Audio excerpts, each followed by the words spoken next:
the dream was alive.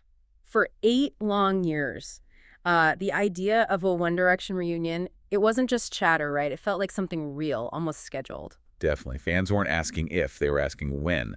When would those 5 guys finally get back on stage together? But then, October 16, 2024, that whole future, that promise, it was just, well, violently canceled. Yeah, irrevocably. The reunion wasn't just off the table, it was made impossible. Yeah. All because of one single devastating phone call. Welcome to Starscope Report. Join us as we dig into the Hollywood drama, the music industry shakeups, and, yeah, the viral influencer scandals, too. We really try to get into the stories behind the fame. And today we're looking at, I guess, the complex anatomy of grief inside one of pop music's most famous brotherhoods following the tragic death of Liam Payne.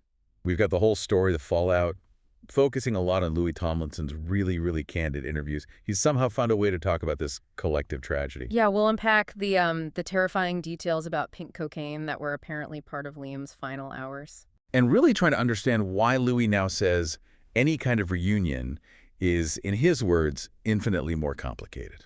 Okay, so let's start right there. The moment the global celebrity machine just dissolves, leaving only the raw personal connections underneath. It all kicked off with that phone call. Louis Tomlinson, he was in a car in Los Angeles on October 16th. And it's who made the call that says so much, isn't it? It was Niall Horan. Exactly. That choice, it tells you everything about the bond that survived all the craziness, all the fame. Neil, one brother, had the unimaginable task of telling another brother that Liam was gone. Talk about loyalty and just an unbearable burden. And Louis's reaction, it's so revealing about how deep this went. He said instantly he had the same feeling he got when he heard about his younger sister Felicite passing away back in 2019. Wow. So not a coworker, not just a bandmate. This was family, a fundamental loss. Yeah, a shattering. And that initial shock, it quickly turned into something else, didn't it? This agonizing self-doubt. Right. He talked about grappling with, and this is his word, arrogance. His own arrogance for thinking he could have somehow helped Liam more. Admitting the problem was just so much deeper.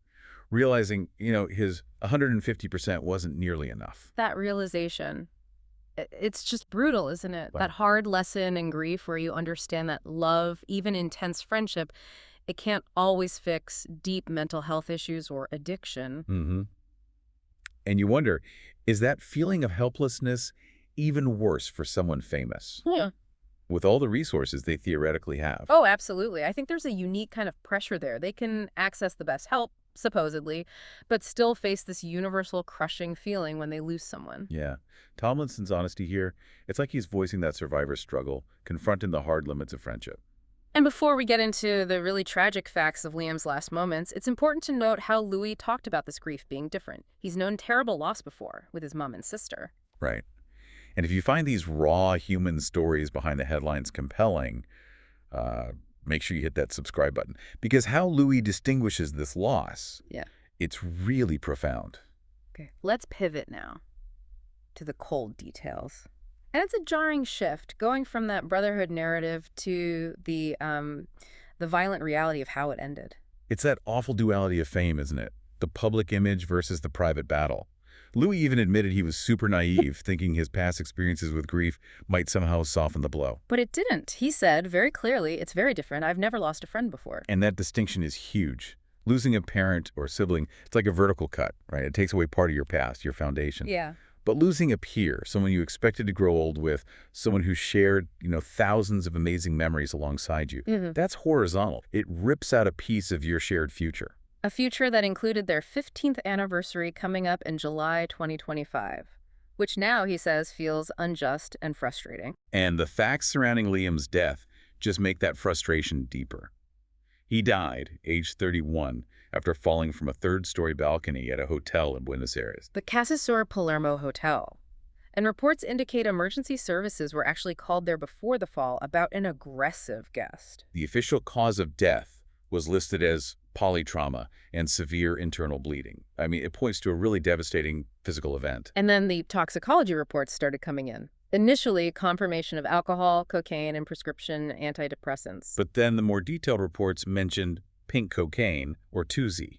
And that's significant. How so? Well, 2Z isn't just one drug. It's this dangerous cocktail, often with ketamine, MDMA, maybe methamphetamine. It's highly unpredictable. It can cause really severe paranoia, breakdowns. Which aligns with the descriptions of the hotel room. Complete disarray, scattered medications. It suggests a substance-induced crisis. Yeah. And while, criminal negligence charges against his friend and others were eventually dropped earlier this year, there are still 2 men facing prosecution alleged to have supplied the drugs. It's that painful collision, isn't it? The Brotherhood story crashing into the hard facts of substance abuse and this incredibly lonely, violent end. It's a devastating chapter. Stay tuned, though, because the band's reactions weren't all the same, and what Louis did next was this really fierce act of loyalty, almost redefining Liam's legacy. Right, moving into that third key point, Louis Tomlinson basically went on this public mission to protect his friend's memory. We're calling it the final defense. While Liam Payne was the most vital part of One Direction. He seemed determined that Liam wouldn't just be remembered for, say, those difficult public moments like that kind of infamous podcast appearance in 2022. Yeah, that was rough. Louis offered this really compassionate view, didn't he, calling Liam a very misunderstood person.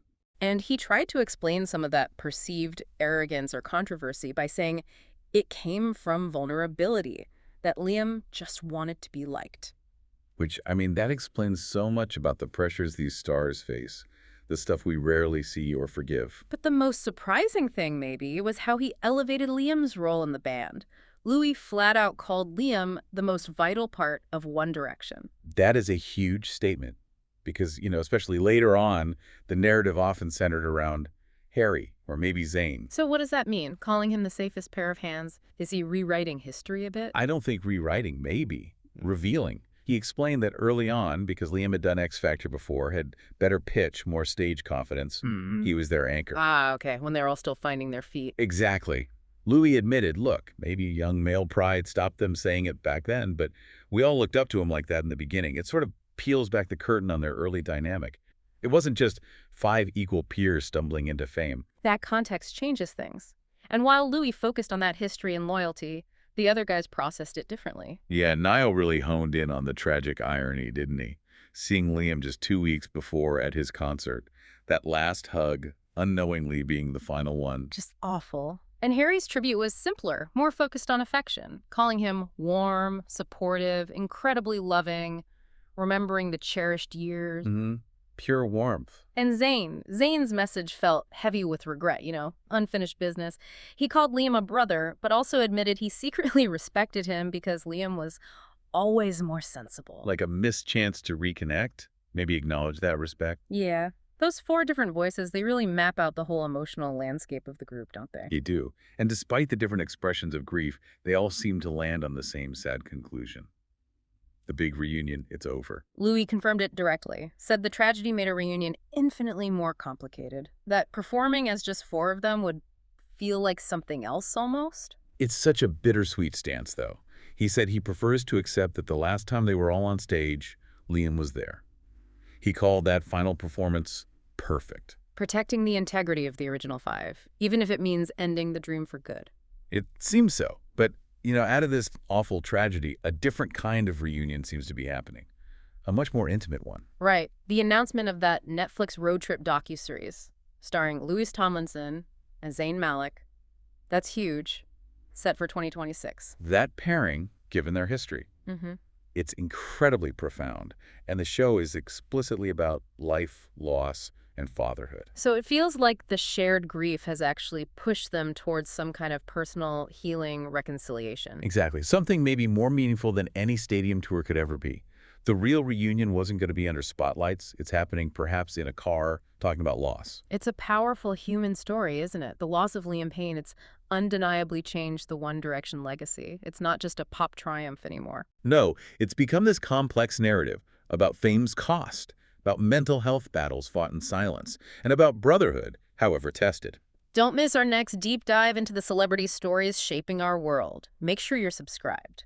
And Louis Tomlinson's openness, his willingness to speak so frankly, has really given everyone a way to understand this heartbreak. He essentially traded that potential reunion tour for preserving his friend's dignity. So the final thought here, maybe the most poignant one, is this. That ultimate One Direction reunion, the one millions hoped for on stage, maybe it wasn't meant to be that. Maybe the most profound reunion is actually this quiet moment of shared grief and healing we might see between Louis and Zayn. That quiet acknowledgement feels, well, maybe more lasting than any chart hit. You've been listening to Starscope Report, where Jordan and Jamie uncover the stories shaping Hollywood, music, and pop culture. Thanks for tuning in, and don't forget to subscribe for more stories that keep the stars shining.